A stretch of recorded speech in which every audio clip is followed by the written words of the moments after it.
We're reshooting this video because there was one part that I left out, and then I figured out that on the last one I'd left the display off. So here it goes again. Here's Nancy Pelosi on October 3rd, so that was 4 days ago before the confirmation, talking about the Kavanaugh case. Of the United States. So this isn't about politics or anything else. Who wins the election makes his appointments. We don't like some of the point of view of some people who are going to the court, but if they are true to the Constitution of the United States, then there's some level of respect. But if we cannot even respect their integrity, their commitment to fact and truth when they testify, that's a problem, regardless of other challenges that they face. Lying to the Congress, who has the constitutional responsibility to confirm or not. And then when they complain, these same patriarchal cowards, when they complain. So calling them patriarchal cowards, that's the first strike here. You know what? Brett Kavanaugh was not nominated as a Supreme Court Justice for American men. He was nominated as Supreme Court Justice based on his ability to interpret the laws of the land and of course, the Constitution. And for her to throw in that remark about patriarchy, well, then complain about all of the other justices that have sat on the Supreme Court for so many years. Complain about Justice Breyer. I mean, he's a guy too. Should every single male nominee to the Supreme Court now be suspect because of this? About having to have an investigation. It's nothing more than any of you would have if you were appointed to any federal position. They vet the nominee. But they want to hide this nominee from even the appropriate vetting required. The only person who doesn't have to be vetted is the President of the United States. And it's pretty clear that he could not withstand a vetting.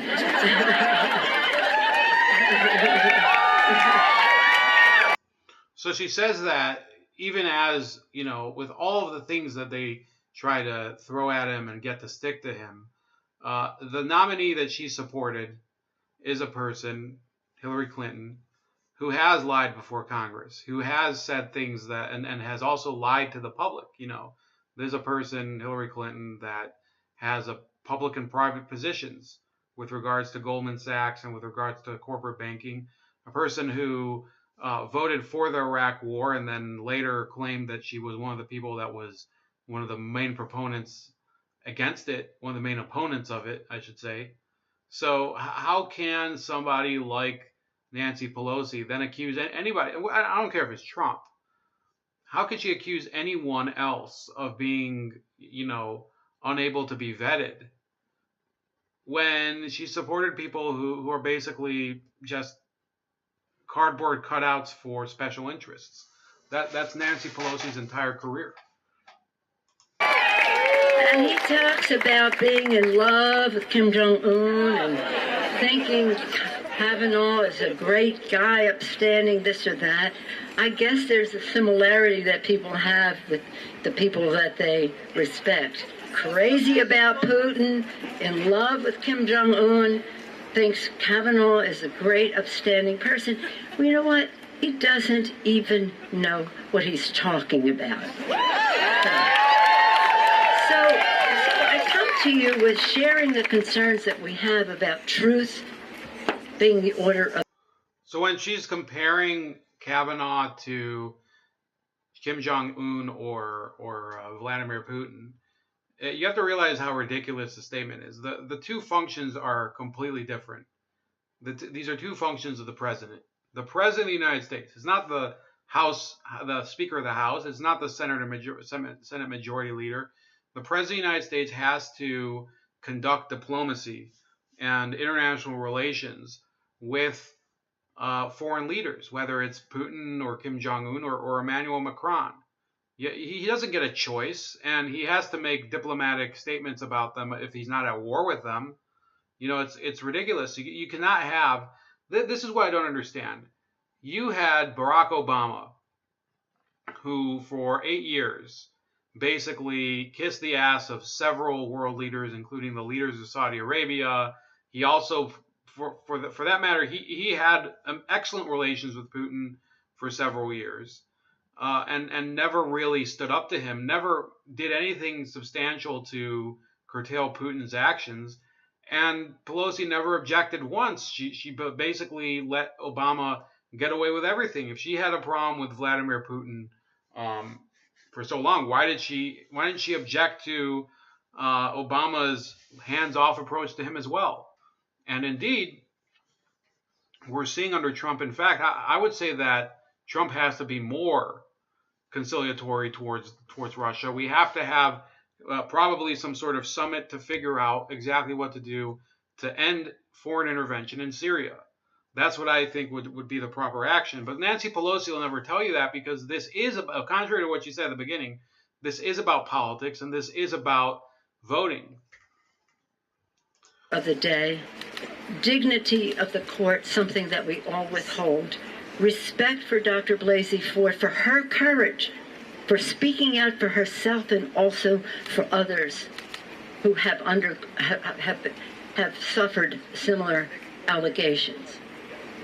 So you would think that the Republican majority in the Senate would honor their constitutional responsibility to confirm or deny and have proper vetting so they know what they're voting on. Instead, they've taken a very divisive path in our country, a very divisive path. They want to undo the Me Too movement, and we're not going to let them do that. We're not going to let them do that. But as we fight this fight, we have to show our respect for the Constitution, for the court, for Dr. Blasey, and for all women who speak out. I think the benefit of the doubt should go to the women. The default of truth is to the woman, but that doesn't mean we don't believe in due process. We believe in due process. That is our strength. So if Judge Kavanaugh believes he has nothing to hide, he should not fear an FBI investigation. Okay, everything she just said is basically a contradiction of her own statements are a contradiction of each other. Claiming that this is the Republicans trying to undo the Me Too movement. Well, the Me Too movement injected itself into the SCOTUS hearings, and people have now come to the conclusion that it's a movement that's basically, it's basically a secret police tactic. It's a witch hunt. Those are the types of descriptions that I keep hearing about the Me Too movement. When you have people basically hounded out of public life for months, like Aziz Ansari, when you have people that are they have their entire lives just splashed open in front of the public as if they're, suddenly their personal stock has completely plummeted. Last week we talked about Jack Smith, who's, by the way, somebody I have never thought I would ever have sympathy for. And suddenly his career is completely dashed because of an allegation of being essentially a bad boyfriend. That's the Me Too movement that people now have come to recognize doesn't really have any checks or balances. It's basically just kind of a French Revolutionary guillotine court. So I'll read to you this, which I forgot last time, but this is from Rewire News. I'm not sure much. I'm not very aware of what Rewire News is about, but it says, contrary to conservative claims, corroborating evidence exists for Christine Blasey Ford's allegations. Either conservatives don't understand what corroborating evidence mean, it should be means, or they're lying about it in order to mislead their supporters. And this is from Imani Gandhi. Conservatives are lying to you about what corroborating evidence is. They're hoping that you'll confuse corroborating evidence with irrefutable proof. That's not what we're talking about. And because there's no way to prove definitively whether Judge Brett Kavanaugh assaulted Christine Blasey Ford, absent the testimony of an impartial witness or a confession from Kavanaugh himself, conservatives are claiming there's no evidence corroborating that the assault ever happened. That is actually a gross simplification. First of all, witness testimony or confession are not the only examples of corroborating evidence. Okay, there could be, for example, videotape proof of something. There's definitely other. Here, let's look up the definition of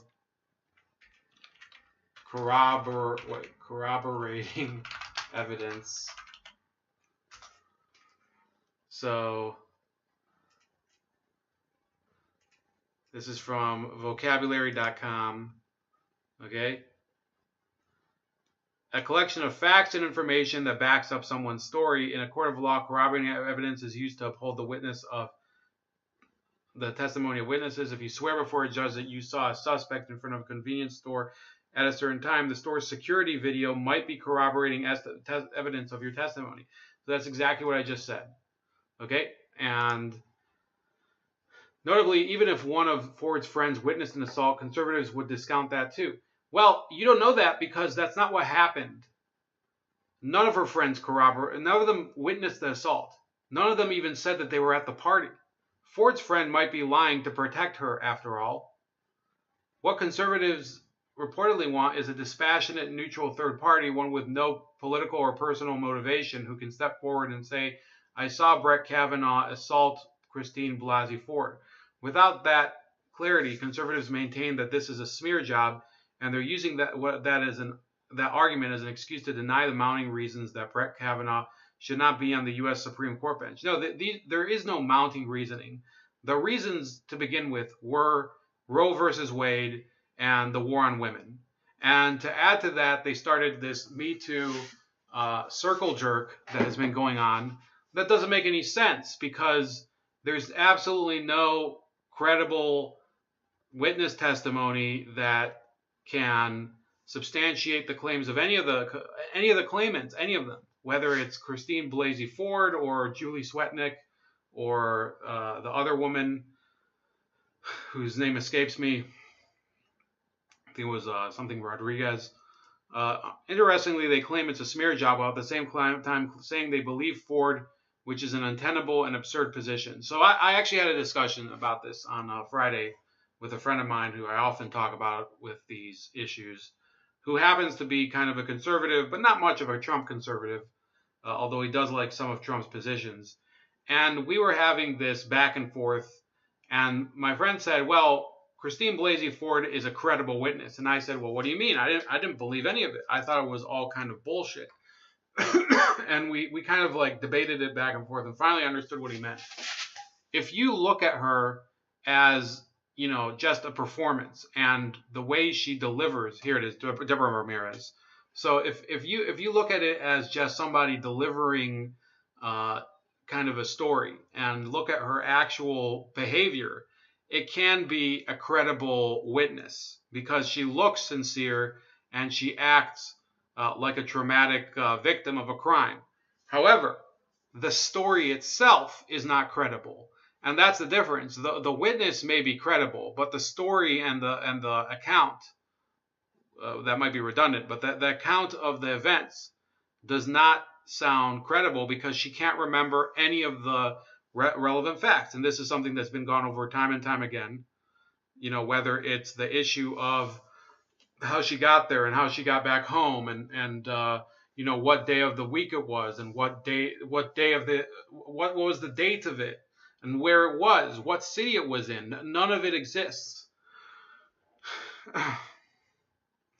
Interestingly, they claim it's a smear job while at the same time saying they believe Ford, which is an untenable and absurd position. If you think it's a smear job, that means you think Ford is part of a conspiracy that began in 2012 when she first told a therapist she'd been assaulted. And if you think that, you don't believe her. That's just basic logic. Something one must learn never to expect from conservatives. I mean, this person's like clearly showing that she's already made up her mind that Brett Kavanaugh is guilty, absent any evidence. Okay, absent even the burden of proof again is on the accuser. The latest to try out the woe betide Brett argument is Bret Stephens, who heard the plaintiff cry of another Brett, second T in parentheses, in need, and decided he should weigh in on Thursday with his column in the New York Times. After applauding Donald Trump, a man accused of multiple sex crimes himself, again accused of. There's no. Another thing is there's no corroborating evidence of any of the crimes against Trump.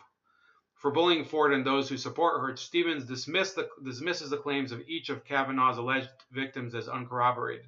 In a paragraph that is virtually impossible to parse from a semantic standpoint, Stephens seems to be complaining that the press has seized on the uncorroborated claims of Julie Swetnick and added them to the uncorroborated claims of Deborah Ramirez, all as corroborating evidence that Kavanaugh assaulted Ford. Swetnick's claims border on the preposterous. They are wholly uncorroborated. But that didn't keep Kavanaugh's opponents in politics and the press from seizing them as evidence of corroboration with Blasey's allegation, which is not preposterous, but is also largely uncorroborated. And with the allegation of Kavanaugh's Yale classmate, Deborah Ramirez, uncorroborated again. Uncorroborated plus largely uncorroborated is not the accumulation of questions, much less of evidence. It is the duplication of hearsay. Apparently, according to Stephens, if a woman provides evidence that she was assaulted in the form of direct testimony, which, by the way, is evidence according to every evidence book, including the Federal Rules of Evidence, then that evidence can be discounted as hearsay if it is not corroborated. This is, of course, nonsense. Either he doesn't understand what corroborating evidence is, or he does and he's lying about it in order to mislead his readers. Corroborating evidence doesn't mean airtight proof. Corroboration isn't a smoking gun. In this case, a video of the assault or a dispassionate third-party witness to it. Corroboration is any evidence that supports an allegation or claim. As outlined in Black's Law Dictionary, the testimony of a witness is said to be corroborated when it is shown to correspond with the representation of some other witnesses or to comport with some facts otherwise known or established. Simply put, any evidence that supports Ford's claim that Kavanaugh assaulted her when he was drunk at a party is corroborating evidence. The evidence may be weak, the evidence may be strong, but it's still corroborating evidence if it tends to support the allegation that Kavanaugh assaulted Ford. The evidence corroborating Ford's claims is voluminous. It includes everything from Ford's description of Kavanaugh's drinking buddies to Kavanaugh's July 1st calendar entry that describes his plans to go to Timmy's for skis with Judge, Tom, PJ Birney, and Squee, to Mark Judge's memoir outlining his and Bart Kavanaugh's drinking habits, to Kavanaugh's Beach Week letter discussing prolific pukers. There is a slew of other evidence corroborating Ford's testimony. Seth Abramson wrote a detailed Twitter thread about all the corroborating evidence. It is worth reading. Oh, thank you. Thank you for the Twitter thread. So let me debunk this bullshit really quick. It does not mean, corroborating evidence does not mean that if you have a series of events that are noted that appear to suggest that somebody could behave a certain way, it doesn't mean that they committed a certain act, okay? The idea that somebody, by the fact that he consumed a lot of alcohol and partied a lot and hung out with a bunch of people, some of which apparently Christine Ford knew, does not corroborate your account of a sexual assault that isn't mentioned in any of these accounts. What this means basically is that she's saying, well, if he says that he's been getting drunk and going to parties with other guys, and some of those guys that are in those calendar entries happen to be people that Ford talked about, then, of course he's guilty. All you have to do is put in together the other missing pieces and everything else makes sense. No, because any other infinite number of events could have happened besides what she's talking about. You don't know what people did during Beach Week. You don't know what happened when they went to get drunk with Judge, Tom, PJ Birney, and Squee. So then she says, in fact, corroborating evidence includes evidence that counters Kavanaugh's own testimony. For example, Brett's claim that he was a virgin who never drank to excess are belied by his own statements about how much he likes beer, as well as the statements of his high school and college pals that he was frequently drunk and bragged about his sexual prowess. So here's the issue. Okay. They're taking the hearsay of people that knew him in high school, who say that he drank a lot and that he talked a lot about his own dong or whatever. And they're saying that that's evidence of a sexual assault. And that's not. They're trying to say, for example, what they're really trying to say is that he's so unbelievable because other people know that he used to bullshit all the time and used to get drunk, that you can't trust a single thing he says. That is not what the Supreme Court is about. Okay, that's not what a Supreme Court confirmation hearing is about. Everybody who was sat on the Supreme Court was at one point 17 years old, 20 years old, 25 years old. The idea that everybody who was on the Supreme Court came from this magical race of judge creatures that were always stoic and impartial people of a serious disposition is ridiculous. Evidence that lessens Kavanaugh's credibility and enhances Ford's credibility is corroborating evidence. No, it's not. Corroborating evidence means that it would be an account that at least confirms part of Ford's testimony, such as somebody validating her statement that they were at the same party. And when those people cannot come up with a statement like that, then there is no corroborating evidence. If there's also nobody who says that they heard Ford's account of these events and knew about it years before, that's also not corroborating evidence. The only person available to do that would be her psychiatrist or psychologist, whoever it was, the therapist that she told about the sexual assault, or somebody else that was privy to that information. But notably, I've understood that those notes were declined by her attorney team from being presented to the FBI for the investigation. So even the small shred of corroborating evidence that may have existed was denied to the investigators, not by Kavanaugh's side, but by Ford's side. So where are we supposed to go with this? How are we supposed to pick up this effort if she herself couldn't provide any corroborating evidence? Is it airtight proof? No, but does any of this evidence support, not prove, but support the main proposition? Of course it does. As for hearsay, that term does not apply to any of the alleged victims' statements about what happened to them. Stevens gets this laughably wrong. Hearsay is an out-of-court statement that is offered in court to prove the truth of an assertion. Since we're not in court and not following the rules of evidence, remember, this is a job interview where the question is Kavanaugh's fitness to be a Supreme Court justice, not a trial to determine whether he should be convicted of assault. Let's just keep it simple and say that hearsay is a rumor. It is something that someone else tells you, which you then offer as proof that the rumor is true. In other words, let's say Ford didn't remember that she was assaulted, but was told by her friend Leland Kaiser that she was.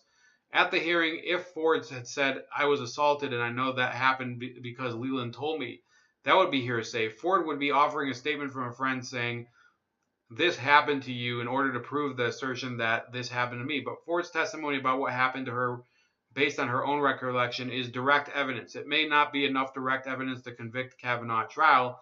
It may not even be enough evidence to connect and convince senators that Kavanaugh shouldn't be confirmed to lifetime position on the Supreme Court. But it is evidence. It's not evidence. What you're talking about is an accusation. An accusation in and of itself is not evidence. It's a direct testimony, and a direct testimony needs substantiation. So where do we leave off? It is not hearsay upon hearsay, as Stevens claims. It is three separate pieces of direct evidence that, put together, corroborate claims that Kavanaugh drank excessively and was an aggressive and sometimes violent drunk. So let me put it this way, okay? Nobody has disputed that Brett Kavanaugh liked to drink. There are a few people who have said that Kavanaugh liked to drink so much that he would kind of be you know, a little bit out of control.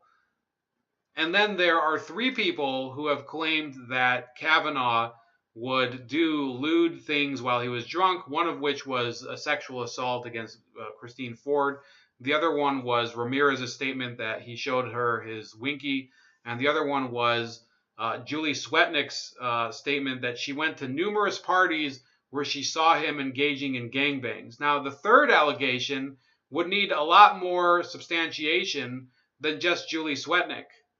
And for the record, Blasey Ford didn't claim that Swetnick was at her incident. So they don't corroborate each other because neither of them claims that the other person was at the same event.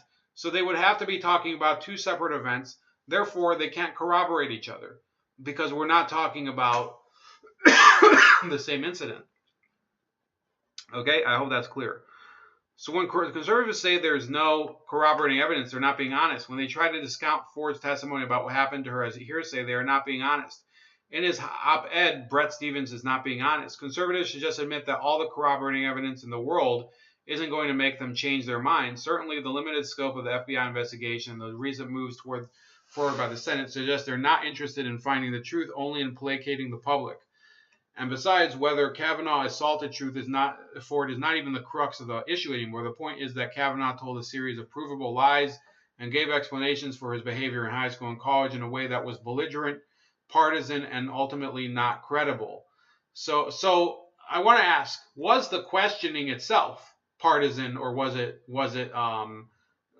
neutral? Was the questioning civil, or was it belligerent? Because the lines of questioning that I heard from Sheldon Whitehouse and from Kamala Harris and from a number of other senators, like Dick Durbin to a certain extent as well, was incredibly partisan and aggressive towards him and didn't give him the due respect of somebody who was a federal judge. So is there irrefutable proof that Kavanaugh assaulted Ford? No, but his behavior during the Senate Judiciary Committee hearing is all the irrefutable proof I need that Kavanaugh is unfit to serve as an associate justice on the Supreme Court. So there you have it, and this is the type of behavior you get from these people. And now we'll see a video of some of them reacting to this. So here we go. Joy, it's an extraordinary moment. I don't know what else to say. The day was petering out. The crowd was thinning out. There had been a crowd down at the Supreme Court. That's okay. Down there where you see on the sidewalk for hours, making speeches, cheering, anti-Kavanaugh chanting. And then, Ronnie, let's turn around and look at the door here. And then this moment, just as they did at the Capitol, rushing to the top of the steps of the Supreme Court and now besieging the front door of the Supreme Court. I don't recall ever seeing a scene like this. Obviously, a lot of passion in this crowd. Whether or not this carries over to November is a distinction that nobody is really concerned with at the minute. It's getting hard to hear in here as we wade into the crowd, but just an extraordinary moment, Joy, capping 2 weeks of... So that was footage of these idiots protesting outside the Supreme Court, as if that's going to change anything. The man is on the court. The Democrats are not going to win the Senate back, so there's no hope of impeaching it. And I'll talk about that later. So anyway, I want you guys to like this video, subscribe to the channel, subscribe to my other channel, Razor Ray Live Wounds, and of course, comment below and share the video. Take it easy.